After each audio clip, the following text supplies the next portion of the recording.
So I think the biggest embarrassment here regarding the Acolyte series by showrunner and director Leslye Headland had a lot to do with the fact that we had the re-release of The Phantom Menace for the 25th anniversary. I don't know if you guys knew this, but it did come out on May 3rd / May the 4th, and toward the end, people were able to see an exclusive look for the Acolyte series. A lot of you that I have talked to, and a lot of others that have been tuning in on over here, have been walking out of the theater once the Acolyte clip would actually start, or even before that. And that, I think, is a very big telltale about what's really going on with Kathleen Kennedy and Leslye Headland's agenda towards Star Wars. This is Mike Zero. Subscribe if you're new, and like this video to see future updates. You can also follow me at Mike01. I thank you also very much for the great and kind support.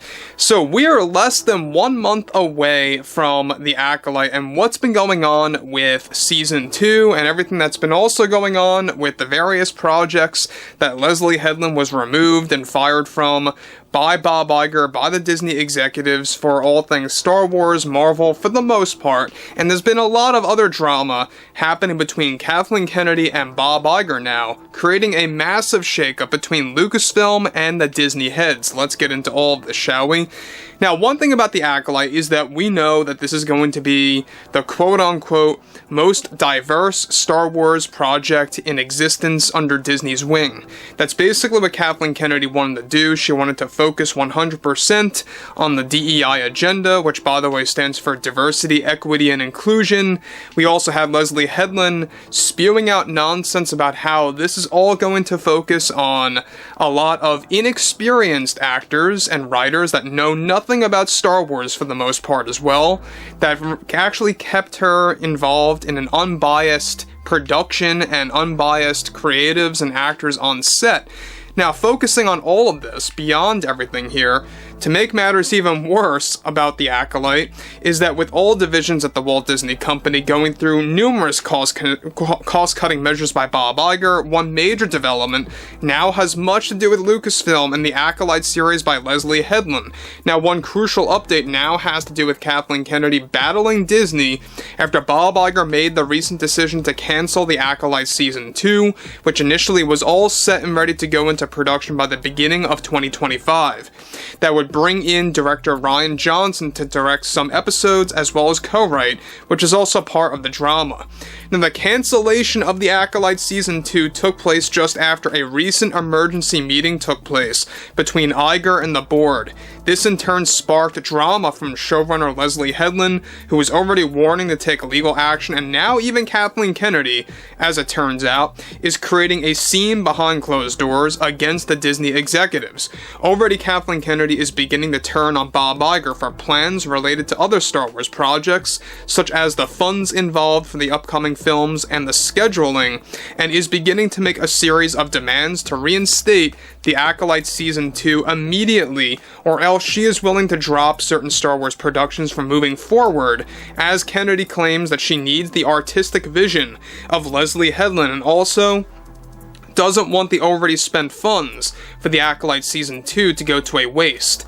Now, this is also described to be rooted to the return of Rian Johnson, as Kathleen Kennedy was banking on and wanted to make a comeback with an attempt to improve Rian Johnson's overall place in Star Wars within the Acolyte Season 2, both as a director and as a co-writer since The Last Jedi. Now, Kennedy is also having a meltdown behind the scenes over the various projects where Headland was fired and removed from, and how this already is creating a massive setback for the many Star Wars projects that Headland was going to write and direct.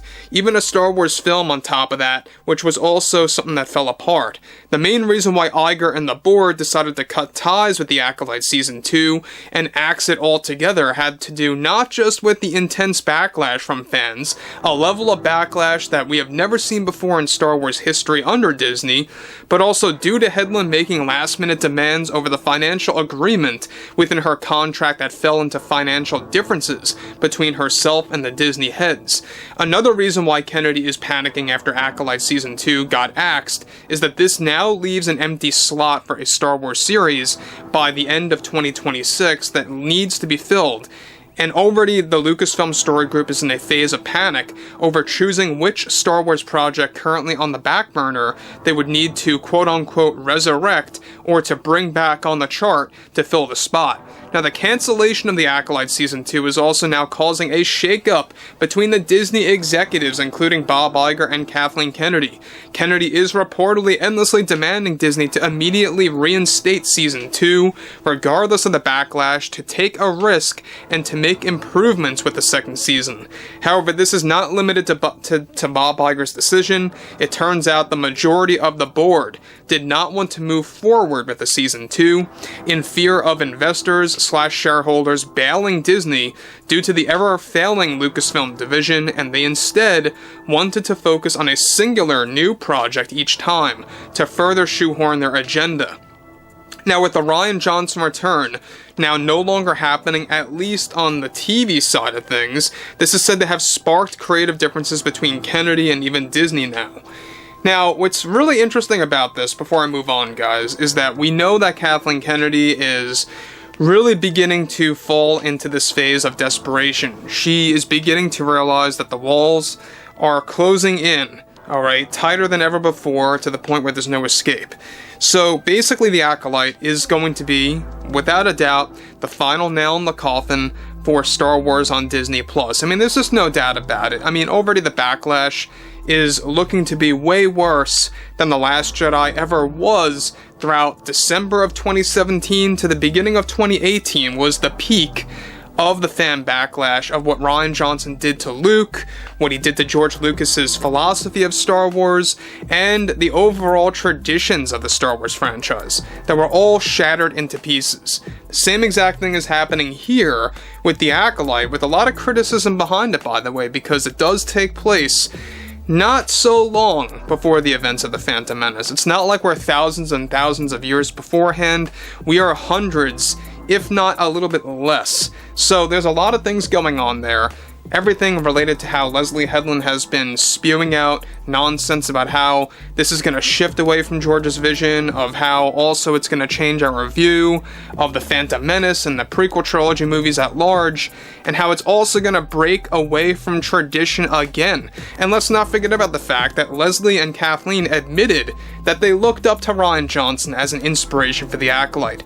So look, there's no question about it, it's not all that shocking that Disney would want to axe Season 2, and they did in the end, and how it's now sparking a lot of back and forth drama between Kathleen Kennedy over at Lucasfilm, and of course, everything going on with the Disney heads trying to do whatever they can to save themselves from a backlash that they did not even expect to see. So look, we know that this actual level of backlash has never been seen before in the Star Wars franchise, or even in the fandom under Disney since 2012. We never saw a trailer like this, or trailers now, that got ratioed across all forms of social media. I mean, that's very revealing, and I would love to hear what you all have to say about the ongoing Acolyte situation below in the comments. And if you guys did enjoy the content for today, make sure to drop a thumbs up on this video to support the channel, and I will catch you guys later.